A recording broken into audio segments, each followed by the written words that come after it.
Hello, let's talk about Tanzania. Tanzania is getting plunged in turmoil with large-scale protests and vandalizations following chaotic organization of their general elections, which was faced with repression from the law enforcement, a military curfew, and internet shutdown.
The protests started on the very election day yesterday and continue today. So, how exactly did we get here? So, the ruling party, Chama cha Mapinduzi, or CCM, which has been in power since independence in 1961, sought to extend its rule in Wednesday's October 29th elections with presidential candidates from the two main opposition parties excluded from running. The main opposition leader, Tundu Lissu, remains in prison after he was charged with treason for calling for electoral reforms. The presidential candidate for the second largest opposition party, Luhaga Mpina, was ruled ineligible, therefore disqualified from running. His disqualification was based on a legal technicality. As a result of the disqualification of these two major candidates, the incumbent president, Samia Hassan Suluhu, only faced 16 other candidates from smaller political parties that barely campaigned and have never had meaningful popular support historically. Now, those two are not the only crackdown cases on the opposition leaders and dissenting opinions that have taken place.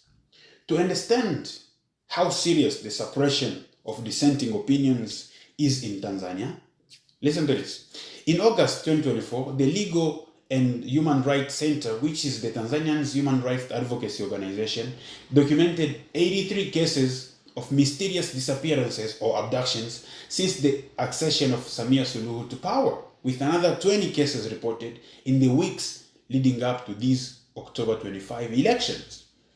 When people feel oppressed, they can only take so much oppression until they rebel. Sometimes even breaching fear of oppression, especially when it is widely shared sentiment.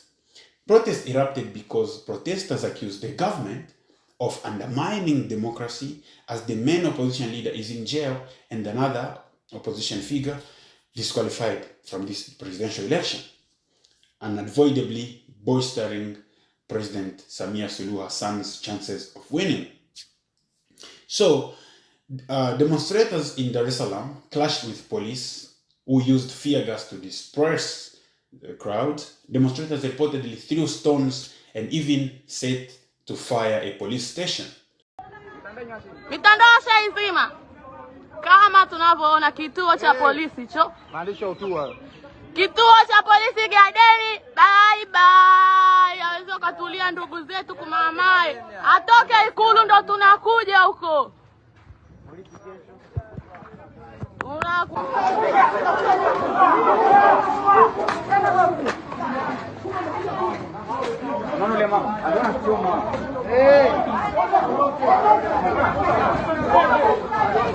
Authorities imposed an evening curfew yesterday in Dar es Salaam, and the ferry services from the mainland to Zanzibar were suspended.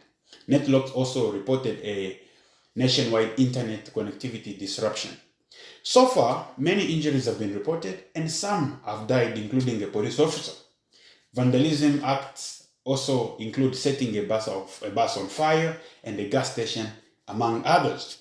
So you have journalists, activists, civil society members, and opposition leaders suppressed in different ways for the comfortability of the regime, and in these times to ultimately secure election victory.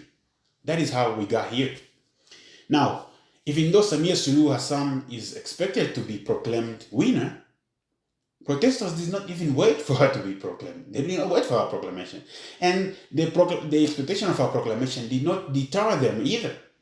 However, if anything, this has only fueled the protests as they continue today. Every result given that will be showing Samia to be winning by landslide will be a reminder that this happened due to the suppression of the main opposition, and that will be enraging protesters. So where will these protests lead to? The simple answer is nowhere. I do not know any country in Africa that has overturned elections due to protest or refusal to concede from the opposition leaders or losers of the elections.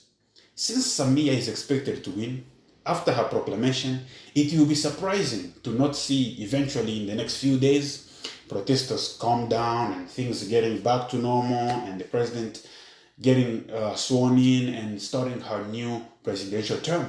So I cannot know, but that's my expectation. So let's just wait and see what will happen. So I hope Tanzanians will be safe, but that's it for now.